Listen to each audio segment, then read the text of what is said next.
사도신경. 나는 전능하신 아버지 하나님 천지 창조주를 믿습니다. 나는 그의 유일하신 아들 우리 주 예수 그리스도를 믿습니다. 그는 성령으로 잉태되어 동정녀 마리아에게서 나시고 본디오 빌라도에게 고난을 받아 십자가에 못 박혀 죽으시고 장사한 지 사흘 만에 죽은 자 가운데서 다시 살아나셨으며 하늘에 오르시어 전능하신 아버지 하나님 우편에 앉아 계시다가 거기로부터 살아있는 자와 죽은 자를 심판하러 오십니다. 나는 성령을 믿으며 거룩한 공교회와 성도의 교제와 죄를 용서받는 것과 몸의 부활과 영생을 믿습니다. 아멘.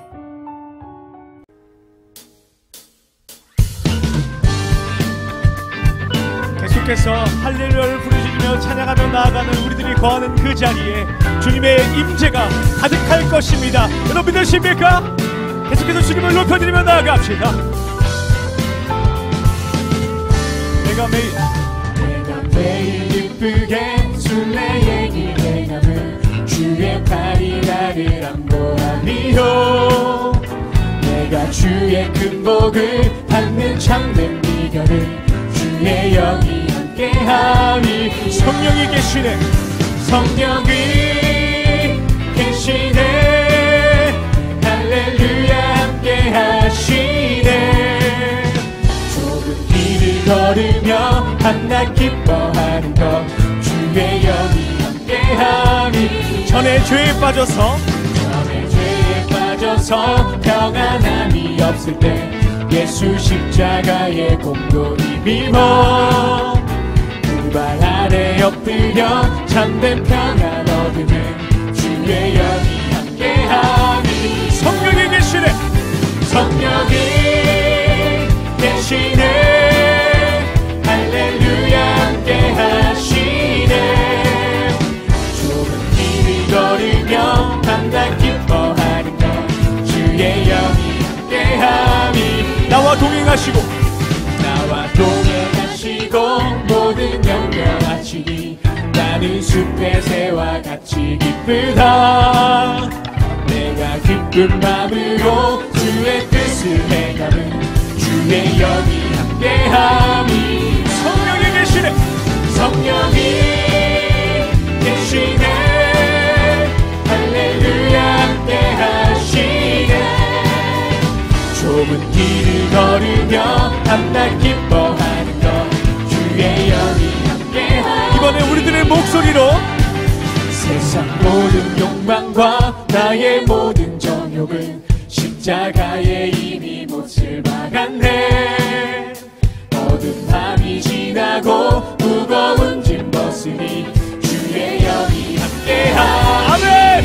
성령이 계시네. 성령이 계시네. 할렐루야 함께하시네. 좁은 길을 걸으며 한낱 기뻐하는 것 주의 영이 함께하니. 성령이 계시네. 성령이 계시네. 할렐루야 함께하시네. 좁은 길을 걸으며 한낱 기뻐하는 것 주의 영이 함께하니. 우리들의 목소리로 성령이 계시네. 성령이 계시네. 할렐루야 함께하시네. 좁은 길을 걸으며 한낱 기뻐하는 것 주의 영이 함께하니. 성령이 계시네. 할렐루야 함께하시네. 좁은 길을 걸으며 한낱 기뻐하는 것 주의 영. 우리 마지막으로 고백하겠습니다. 성령이 계시네. 성령이 계시네. 할렐루야 함께하시네. 좁은 길을 걸으며 한낱 기뻐하는 것 주의 영이 함께합니다. 아멘. 성령이 함께할 것입니다. 아멘. 할렐루야. 제83편 아삽의 시 곧 노래.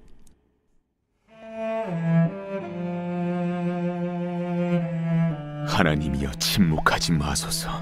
하나님이여 잠잠하지 마시고 조용하지 마소서. 무릇 주의 원수들이 떠들며 주를 미워하는 자들이 머리를 들었나이다. 그들이 주의 백성을 치려하여 간계를 꾀하며 주께서 숨기신 자를 치려고 서로 의논하여 말하기를 가서 그들을 멸하여 다시 나라가 되지 못하게 하여 이스라엘의 이름으로 다시는 기억되지 못하게 하자 하나이다. 그들이 한마음으로 의논하고 주를 대적하여 서로 동맹하니 곧 에돔의 장막과 이스마엘인과 모압과 하갈인이며 그발과 암몬과 아말렉이며 블레셋과 두로 사람이요 아수르도 그들과 연합하여 롯 자손의 도움이 되었나이다. 주는 미디안인에게 행하신 것 같이 기손 시내에서 시스라와 야빈에게 행하신 것 같이 그들에게도 행하소서. 그들은 엔돌에서 패망하여 땅의 거름이 되었나이다. 그들의 귀인들이 오렙과 스앱 같게 하시며 그들의 모든 고관들은 세바와 살문나와 같게 하소서. 그들이 말하기를 우리가 하나님의 목장을 우리의 소유로 취하자 하였나이다. 나의 하나님이여, 그들이 굴러가는 건불 같게 하시며 바람에 날리는 지푸라기 같게 하소서. 산림을 사르는 불과 산에 붙는 불길같이 주의 광풍으로 그들을 쫓으시며 주의 폭풍으로 그들을 두렵게 하소서. 여호와여, 그들의 얼굴에 수치가 가득하게 하사 그들이 주의 이름을 찾게 하소서. 그들로 수치를 당하여 영원히 놀라게 하시며 낭패와 멸망을 당하게 하사 여호와라 이름하신 주만 온 세계의 지존자로 알게 하소서.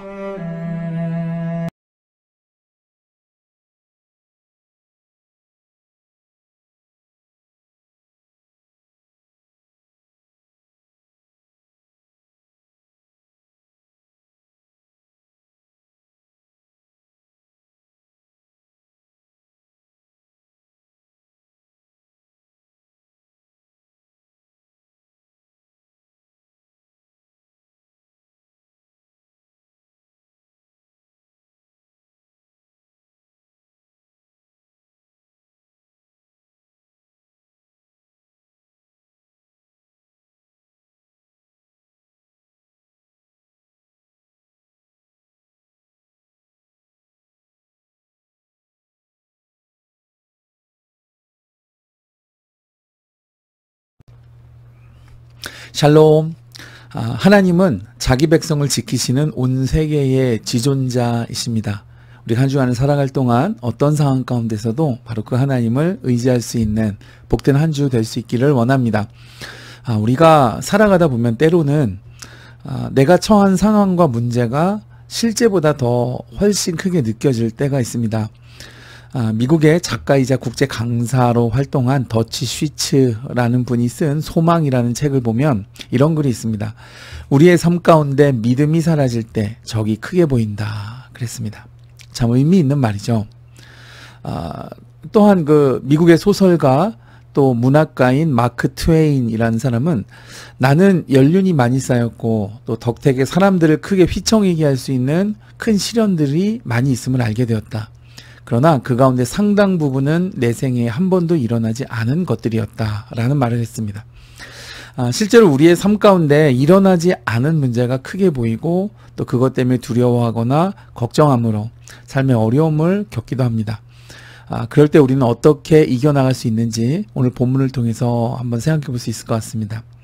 오늘 말씀의 1절을 보면 하나님이여 침묵하지 마시고 잠잠하지 마시고 조용하지 마소서, 3번이나 같은 말을 반복하고 있습니다.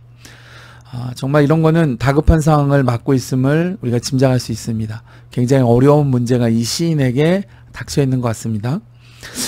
어떤 어려움인가 하면 2절을 보면 주의 원수들이 떠들며 그랬습니다. 이 말은 과장한다는 뜻이죠. 실제로 있는 것보다 더 큰 목소리로 계속 떠들게 되면 그 문제가 별거 아닌 문제가 막 크게 부풀려지고 확장되어서 크게 보이는 것처럼 사탄이 그렇게 확장하고 과장하고 떠든다는 것입니다. 3절과 4절을 보면 주의 백성을 치려하며 간계를 꾀하며. 이 말은 아주 교묘하게 위장해서 우리를 속이고 현혹시킨다는 것입니다. 그러니까 실제로는 그 실체가 없는데 마치 큰 문제가 있는 것처럼 부풀리고 우리를 속이는 간계를 꾀한다는 것입니다. 그리고 4절에 보면 다시는 기억되게 못한다 그랬습니다. 이것 또한 과장법을 사용하는 것이죠. 다시는 기억하지 못하게 하겠다. 이런 과장적인 표현을 써서 우리를 겁먹고 또 두려움에 빠지도록 이 사단 마귀가 분위기를 조장하는 것입니다. 무엇보다도 가장 어려운 것은 5절 말씀에 그들이 한 마음으로 의논하고 주를 대적하여 서로 동행한다 그랬습니다. 그러니까 어려움이 있을 때, 우리를 유혹해야 할 때, 우리를 공격해야 될 때 사탄은 서로 힘을 합쳐서 모든 것을 동원해서 우리를 공격한다는 것입니다. 오늘날에도 서로 관련이 없을 것 같은 진화론과 동성애, 이 두 사상이 서로 한 마음이 되어서 마치 하나님이 이 땅에 계시지 않는 것처럼 공격하는 모습이 바로 이와 비슷한 현상이라고 볼 수 있을 것입니다. 진화론은 그 실체가 없는 것이죠. 과거에 원숭이로부터 진화돼서 사람이 되었다. 이것은 가정일 뿐이지 그걸 실제로 본 사람도 없고 확인할 수도 없는 것이죠. 동성애도 마찬가지입니다. 하나님께서 남자와 여자를 만드셨고 또 둘이 합하여 한 몸이 되어 가정을 이루도록 하셨는데 그게 하나님의 질서입니다. 그런데 서로 동성이 좋은 것은 그거는 하나님의 창조 질서를 어긋난 하나의 질병이죠. 근데 그것은 하나의 문화나 어떤 사람의 살아갈 윤리나 도덕이 아니라 하나님이 애초에 창조하신 창조의 질서를 거스르는 그래서 하나의 질병인 것이죠. 성경을 보면 이런 장면들이 종종 등장하는데 사무엘상 14장을 보면 다윗과 골리앗의 싸움이 나옵니다.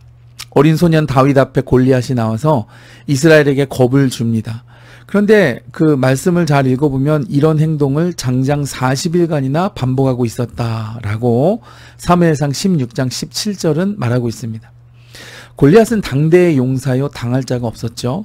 당장이라도 쳐들어와서 이스라엘을 쓰러뜨릴 수 있는데도 왜 40일 동안이나 이 소모적인 위협만을 반복하고 있는 것일까요? 그것은 골리앗이 실제로는 이스라엘에 쳐들어올 수 없었기 때문입니다. 왜냐하면 이스라엘은 만군의 여호와 하나님께서 이스라엘 민족과 함께 하심을 그들도 알았기 때문이죠. 그래서 이스라엘을 조롱하고 겁박하고 있지만 실제로는 하나님이 두려워서 침공하지는 못하고 있었던 것입니다. 여러분, 이처럼 사탄은 자신들이 공격하지 못하지만 과장하여 마치 우리를 당장이라도 집어 삼킬 것처럼 겁을 주고 그런 일이 일어날 것처럼 겁박하고 과장해서 우리를 공격하고자 합니다. 사단이 이렇게 하는 것은 우리 뒤에 계시는 하나님을 사단도 알기 때문에 우리를 공격할 수 없어서 이 골리앗의 위협에 이스라엘 군대들이 겁을 집어먹고 벌벌 떨었던 것처럼 사단 마귀는 우리 스스로 자포자기 하기를 바라는 전략으로 이런 문제를 일으키고 부풀리고 우리 환경을 조장해서 우리가 스스로 죄를 짓도록 우리를 유혹하는 것입니다. 여러분, 사탄 마귀는 절대로 우리에게 해를 끼칠 수 없습니다. 욥기를 보면 사탄이 하나님의 허락을 받아서 욥을 시험했던 것을 여러분 기억하실 겁니다. 사탄은 하나님의 백성을 절대로 공격하지 못합니다. 왜냐하면 하나님이 용납하지 않으시니까요. 다만 사탄이 할 수 있는 것은 무엇이냐? 우리 스스로 죄에 빠지거나 두려움에 빠져 다른 것을 의지하도록 겁먹게 하고 또 유혹하고 우리를 속일 수는 있습니다. 그래서 성경은 사탄을 두고 거짓의 아비요 처음부터 거짓말한 자라 라고 말했습니다. 왜냐하면 거짓말로 선악과를 우리 스스로 따먹도록 사탄이 유혹했으니까요. 사탄이 따서 먹여준 것도 아니고 강제로 우리가 선악과를 먹도록 한 것도 아니고 거짓말로 싹 그 미혹된 말로 유혹하니까 이거 먹으면 하나님처럼 돼 라고 거짓말로 유혹하니까 그 말에 스스로 속아서 스스로 선악과를 따먹고 말았죠. 여러분, 그게 바로 사탄의 전략인 것입니다. 두려워하지 말 것은 사탄은 절대로 우리를 공격할 수 없다는 것입니다. 왜냐하면 우리는 하나님의 백성이니까 하나님이 우리를 지키시고 보호하시거든요. 히브리서 12장 12절에는 연약한 무릎을 일으켜 세워라 라고 말씀했습니다. 이 말은 연약하다는 말은 마비되었다는 뜻인데, 그러니까 사탄이 우리를 과장으로 위협할 때 우리는 겁을 집어먹고 뒤에 계신 하나님을 잊어버리고 우리와 함께 하신 하나님을 우리가 망각하고 마치 그 환경에 동요되어서 어떤 현상에 휩쓸려서 마비된 사람처럼 꼼짝 못하는 두려움과 걱정에 사로잡힐 수 있다는 것입니다. 그러나 사탄의 이러한 위협은 골리앗의 허장성세처럼 실체가 없음을 알고 또 사탄의 공격에 넘어가는 연약한 신앙이 아니라 오늘 이 시편의 시인처럼 그들의 실체를 정확하게 파악하고 자기 백성을 지키시는 온 세계의 지존자이신 하나님께 의지하며 도움을 구하는 지혜롭고 분별력 있는 성도 되실 수 있기를 주님의 이름으로 축복해 드립니다.